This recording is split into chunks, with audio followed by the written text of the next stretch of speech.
Et je peux vous dire avec assurance que le mal était profond.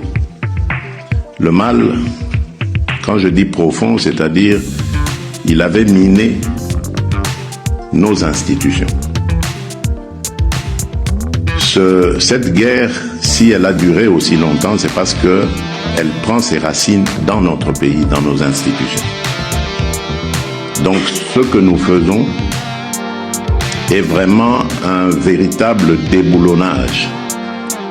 Nous sommes non seulement en train de mettre en sécurité, définitivement d'ailleurs, je l'espère, nos compatriotes de l'Est qui ont payé un lourd tribut à cela, mais nous sommes aussi en même temps en train de mettre fin à cette infiltration dont nous avons été victimes pendant près de 30 ans maintenant. Ici, je voudrais demander aux Congolais de faire confiance au président de la République. L'homme qu'ils ont massivement élu est un homme qui est pleinement dédié.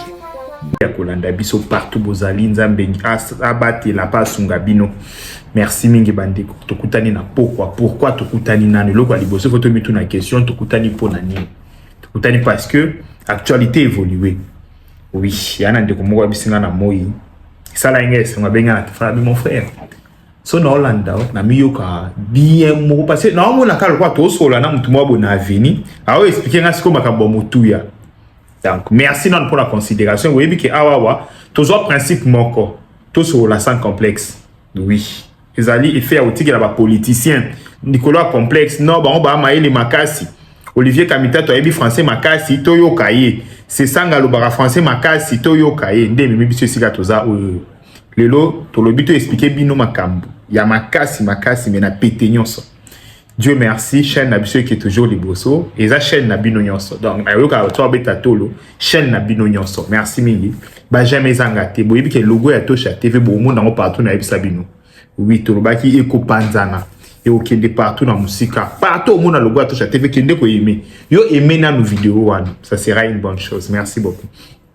Naemba mpo aneni, c'est que actualité évolue de na ebisa bino.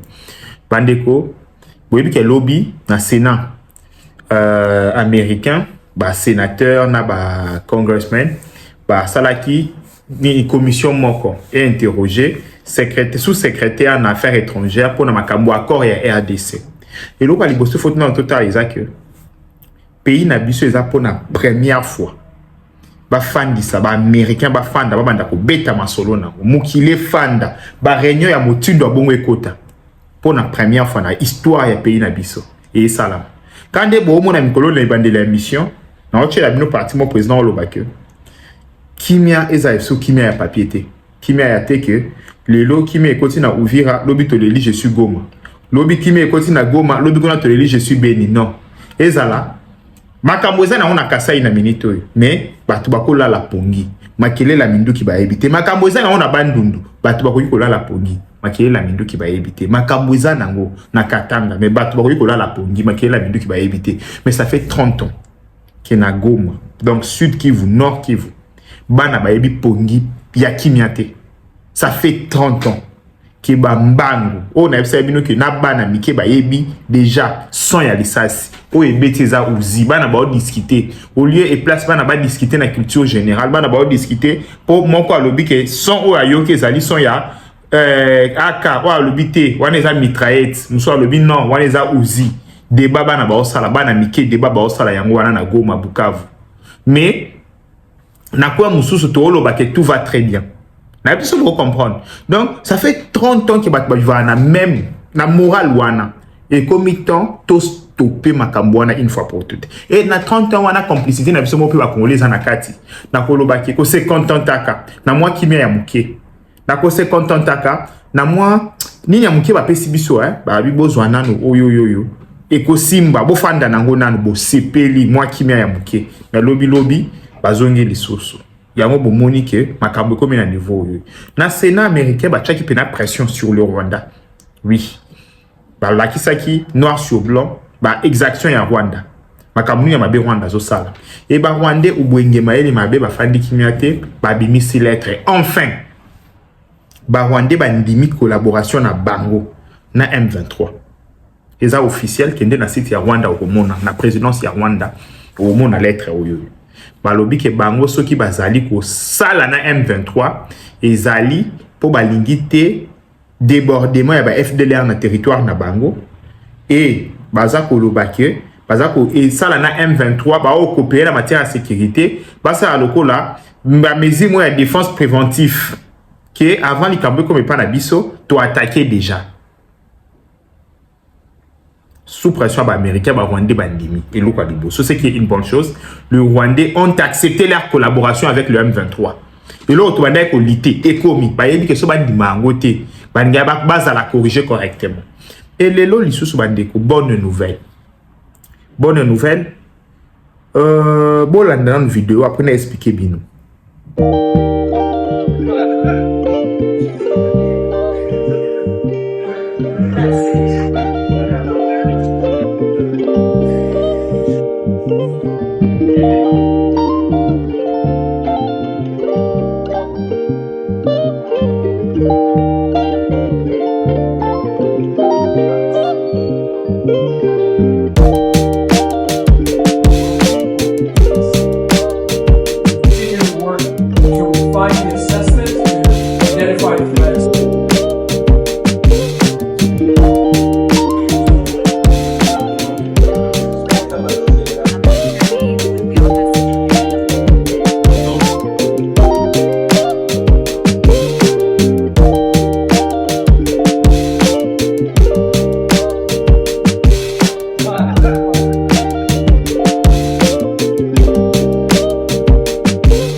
Vidéo.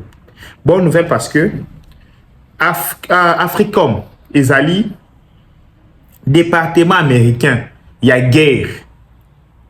Oui, il y a guerre. Il y a le quoi, ministère à défense, hein, mais on va comme ça, il y a guerre.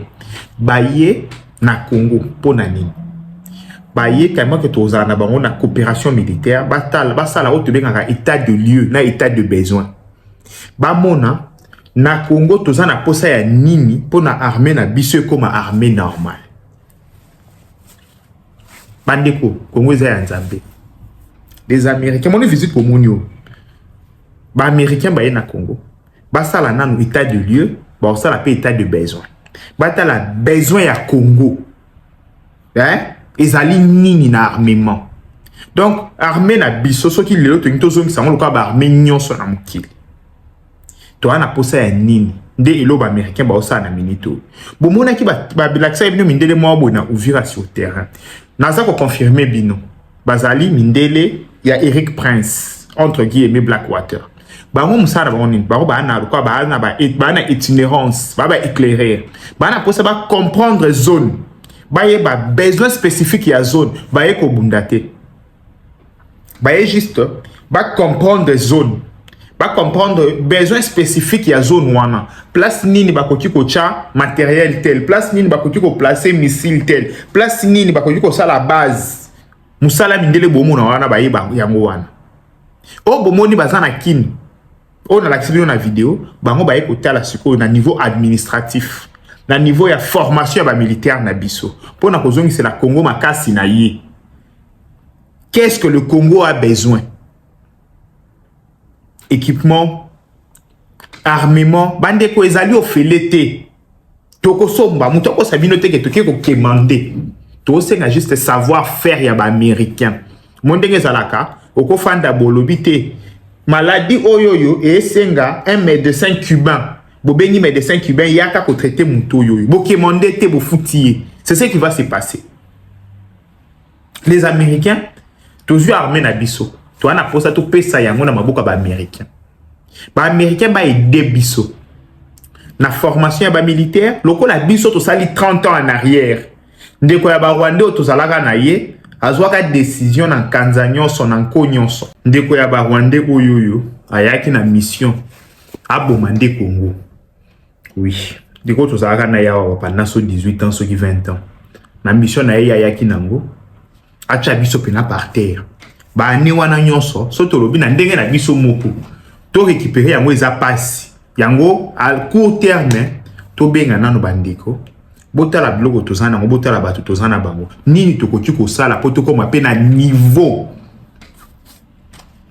mokoka bato babi Tshisekedi ateki mboka bandeko. Question: qui est fier de notre armée en ce moment? Ma condition na oloba na batute na oloba na condition que matériel, discipline, qui est fier de notre armée? Biso nyo toli là, barré très stratégique eleki. Boyeleki. Mais Moutouan Dimi, tout ça la partenariat stratégique. Baye la biso minduki, baye la biso ba bateau de guerre, baye la biso ba missile, baye la biso ba char de combat, baye la biso technologie. Ba former ba militaire na biso po. Ba militaire na biso ba banda pe ko former ba ninga na bango ba militaire génération na génération. Bande ko ezali kamwa génération. Boka nisate ke usuka na Tshisekedi dans un passager. So ba américain va former ba militaire très bien. To comme une armée moko structurée, organisée pendant 100 ans. Yoko banda ko se transférer. Parce que les militaires sont bien formés, ils formés bien, ils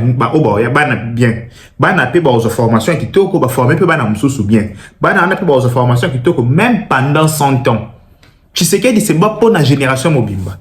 Biso pendant 30 ans, bomi ba commando na biso nyo soto zaki na bango. Auto tindaki na ba Israël ba ki formation, auto tindaki na ba États-Unis, o ba sala ki ba école de guerre, ba bomang ba commando ana nyonso. Tala progéniture ba oya ba wenge maele mabe mixage brassage et bota tala ba ujana bandeko policier a protéger armée militaire a protéger musicien tala niveau armée na biso komaki na tala ka niveau un musicien chanteur a protégé par un militaire pour tala niveau ba comme ça qui armée militaire qui doit faire des pas un civil, garde du corps à civil, militaire, soldat. Bandeko. C'était ça notre armée. Pas comme ça qu'armée n'a besoin de motin douane. Dieu est grand. Congo a besoin de la grandeur. Merci mingi bandeko. Pour la chaîne n'a besoin d'anglais n'a aucun tambour la bien bandeko parce que c'est barabi. Miko ah to komi kaka bisonya so kaka English from Africa. Thank you very much bandeko. Chaîne wana botala mona lien na commentaire na fali chaîne moko ya anglais na oluka mutu to bandeko o baloba anglais bien ba obanda pe ko sa ba émission kuna na anglais ba expliquer makambo to expliquer na lingala na français ba expliquer un peu bandeko mususu na anglais ba yoka souci ya Congo ba yoka problème ile kana na Congo et ozala eloko malamu nzamba soga bye bye ciao. À travers l'accès à l'électricité, des territoires lointains vivent à nouveau le retour de l'État comme garant du bien-être commun, conformément à la vision du président de la République, chef de l'État, son Excellence Monsieur Félix Antoine Tshisekedi. Dans sa démarche d'équité énergétique, l'ANSER étend progressivement ses interventions sur l'ensemble du pays, en accordant une priorité aux zones les plus touchées par la précarité énergétique. Dans l'espace Grand Équateur, sous l'égide du ministre des Ressources hydrauliques et de l'électricité, son Excellence Aimé Molendo Sakombi, 2 centrales solaires photovoltaïques sont développées simultanément. À Bongandanga, dans la province de la Mongala, à Basankusu, dans la province de l'Équateur. Ces projets marquent une étape importante dans l'accès à l'énergie moderne dans ces territoires. Accompagnant la mise en œuvre sur le terrain, le directeur général de l'ANSER, M. Cyprien Mussimar, fait état d'un niveau d'avancement significatif. Basankusu, construction d'une centrale de 700 kW crête, avec un taux d'exécution de travaux estimé à 96%. Bongandanga, construction d'une centrale de 300 kW crête, pour un taux d'exécution de travaux à hauteur de 85%. Dans les 2 sites, l'éclairage public est d'ores et déjà opérationnel, apportant une amélioration nette et visible dans le quotidien des habitants. Là où la nuit avait longtemps occulté les rêves des communautés, se lève désormais un jour nouveau. Et là où l'accès à l'électricité est restauré, c'est le retour de l'autorité de l'État qui est rétabli. ANSER, pour un nouveau jour sur la RDC.